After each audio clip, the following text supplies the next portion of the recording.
Oh no, the poor cars, what will they do? Oh.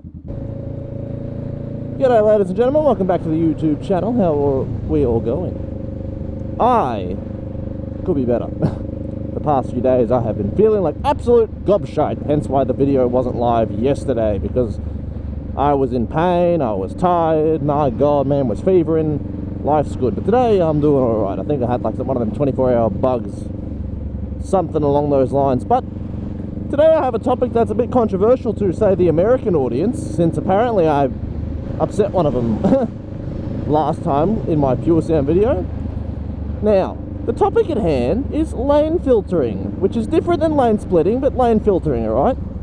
Now, my fellow American viewers, try to remember that other countries exist whilst I talk about this topic, and then we can enjoy the beauties of what lane filtering is for. Now, obviously, in a situation like that, you can't really do it because it's too tight, but we're going to talk about the benefits of such a thing, because for some strange reason, it's illegal in America, where everything else seems to be legal and allowed, but no, lane filtering is not. I don't quite understand that one, but here in Australia, lane filtering is legal. Now, lane filtering means you can go through cars up to 35 kilometres an hour.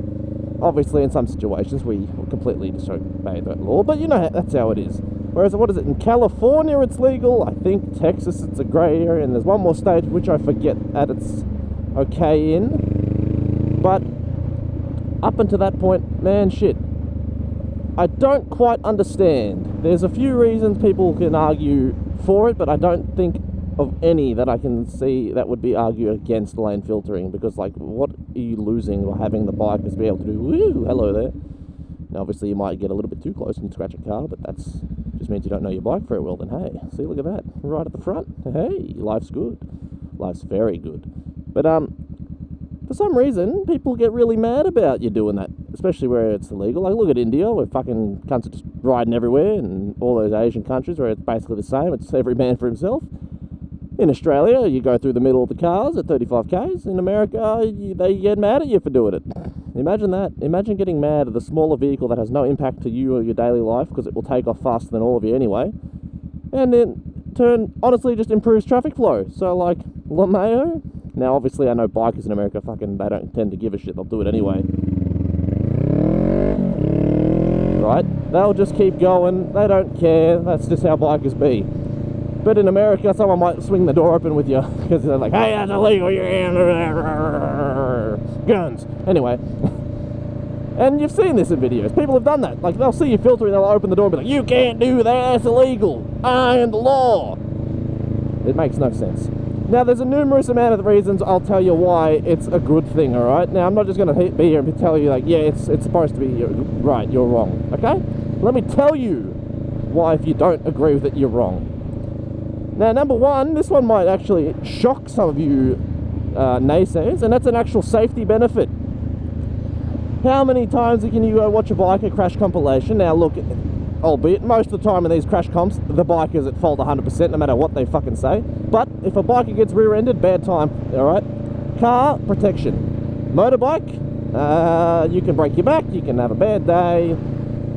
But yeah, look at this. If you get rear-ended on a bike, let's just say it's not a fun time, okay? It could be a better thing all around, and you just really don't kind of want that happening. I mean, you don't want to be rear-ended in a car either, but you know what I mean? Like, on a bike, it's much more visceral because you were there to take the brunt of the smack. Whereas on a bike, hey, you are involved 100%. Whereas if you're in the middle of the lane, well, the car's going to go into the person in front of them as opposed to the bike and damage the biker, let alone the vehicles, alright? Now, so that's like one of the main things, and people don't seem to agree with that one, but believe me, it's a very, very good thing to have, because a shattered back versus a crushed bumper, I can see how many people would say that's a better thing, unless you're the person getting hit. But look, honestly, it's a better thing for everyone. You don't want to be responsible for destroying some guy's back, or crippling a guy, or, you know, whatnot, when you can just, oh, look, he's in the middle lane. Good on him. Alright, second one is improving the traffic flow. Now look, bikes. Now, I'm not a scientist or a mathematician, alright? But I do know my shapes. And I can assure you that bike smaller than car, alright? Especially in America where you motherfuckers are driving trucks the size of buses. God damn, I don't know what your obsession with big pickups are there, but hey, we love our utes, you love your pickups. Life good. Either being, you're going to get mad at the bike for scooting through the lane. That's the privilege of buying a fucking bike. You buy it because it is small and it can get through things, okay? You don't buy a goddamn stretch limo and get mad that you're a massive vehicle, alright? That's just kind of the rules. When you buy a bike, you know you can fit in tight spaces. That's kind of the luxury of buying one. Every vehicle has its benefits. That is the benefit of motorbikes.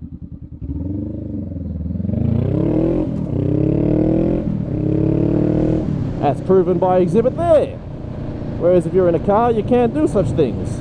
See, I don't quite understand why that's considered a problem. Now, I don't know if you noticed that, but I took off much faster than everyone else. Unless they have an all-wheel drive powerhouse, they ain't going to be taken off as fast as me. Bikes are small, power-to-weight ratio is incredible. Even if a little 250, mate, they'll beat up the cars off the goddamn line. I'm sure even the 150s will beat the cars off the line. So get your bloody shit together, chief, and just let the bikers through. Now, for those who open their doors to the bikers because you're a fucking old gremlin, grow up and fucking get a life, cunt. That's what the cops are there for, to yell at them for. And even then, they probably won't fine. But it's like, hey, it's illegal here. God, nothing like a fucking Karen on the road, am I right? But like, increasing traffic flow, as I was saying. If a biker can go through the middle of everyone, you can't tell me that that's a fucking problem for the road, considering that they'll just sleep back in the traffic ahead, or they'll be miles ahead of the cars. If the light's just gone red, mate, they'll be gone before you even get into second gear. If they scoot back into third place, mate, big whoop. All they've done is just move the traffic along, and everyone else behind them still moves. I really don't get the argument of impeding traffic. It don't make much sense. Alright? Safety and improving traffic. Secondly, thirdly, I suppose, it doesn't really impact you as a driver, hey. Unless you're an old miserable sod, I don't really understand your arguments for getting pissed off at a biker. And believe me, I've seen my fair share of gremlins. Even in Australia, look, in Australia, it's completely legal to lane filter. You can't lane split. Now, lane splitting is when you go over 20 kilometres or over 35 kilometres an hour in between cars. Now, look, we've all done it, but that's where the line is drawn legally. But when it's slow-moving traffic, you're allowed to filter. Why? Because it's better for everyone involved. Oh, hey, look at all the boys on the right here. But that's my point. Ooh, little Street Fighter action. But basically, you're not impacting anyone by doing this behaviour. In fact, you'd be more impacted by other people's behaviour when they try and fucking hit you. Now, as I was saying, it's completely legal in Australia. There are people who still try and fucking block you in. It's ridiculous. You're like, excuse me, cunt. You're the one being a prick here. I'm doing what I'm allowed to do. Fuck off. And then, like, obviously, there's always a gap that opens and you fucking fang it past them and then you flip them off or something. Or if you're a real biker boy, you smash the mirror. But I'm a good boy, I don't do that. Too many fucking dash cams nowadays for such behaviour. But that's my point being. Fuck off and leave the bikers alone, mate. We'll be out of your hair if you just leave us alone and not do anything. You know what I'm saying? It's a strange world we live in sometimes, full of bitter, useless muppets of people. But hey, it is what it is. But yes, for some strange reason, it's illegal in America when everything else is always fucking legalised there. It don't make much sense in that regard, but hey, it is what it is. What a strange, strange law. But hey, if you're allowed to go and try and push for it where you live, try and push for it, man. If it's legalised, it's just better for everyone involved. Obviously, where I'm from, it's okay to have such behaviours because we are allowed to do so. Whereas, you know, others are not, for some strange, bloody reason. But yeah, that's just kind of what I wanted to bring up. Ever since I upset one of my American boys saying that I was disrespectful to all the other people on the road, it isn't disrespectful, especially when it's legalised. I don't know why it'd be considered disrespectful. Like, if you wanted to have the privilege of having this, you know, tight space manoeuvrable boy, you buy a bike. Just like how if you want to have the ability to carry more things, you buy a pickup truck. You know what I mean? Every vehicle has its perks. And a bike is just, it's small and can get through traffic faster. So I don't really know why that's a problem. I don't buy a bike expecting to fit a fucking couch on it, you know, whereas I buy a truck, I expect to be able to put a couch on it. You know what I mean? It makes no sense, but hey, who am I to talk about the fucking legislation for different places? But see, like, look ahead of me right now. You see that? People see that as traffic. I see that as a goddamn obstacle course. Life is good. Other than that, ladies and gentlemen, that's all I really wanted to talk about today. So Take it easy, keep it cheesy, and as always, have a nice day. Peace! What?